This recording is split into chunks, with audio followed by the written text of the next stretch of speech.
18, 17, 16, 20 yashar qizlar, bolalar daydi yurgan. Pishirib qo'yibmi bular?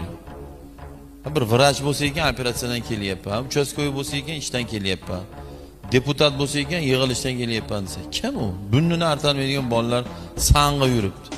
Sayoq yursang tayoq yeysan degan. Payg'ambarimiz shomdan keyin bolalarni ko'chaga chiqarmanglar, chunki shaytonlarning yomonligi kechasi boshlanadi degan.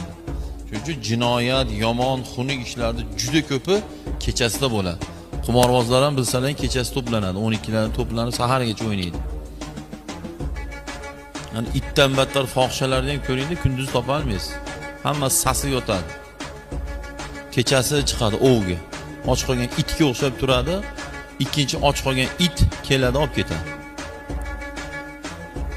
O'zi bugun olib borib nima qilgan, mana nima qilyapti? Kecha xuddi o'ziga o'xshagan bitta pasbuda o'sha ish tiqib tashlagan. Ko'ryapsizmi? Bularda na did bor, na bir farosat bor, na iymon borda bularda. Shundaylar bugun bulg'ab tashlayapti, hamma yo'q. Bu narsaga hammamiz jiddiy qaramasak, bu ketishida yaxshilikka bormaydi. Yaxshi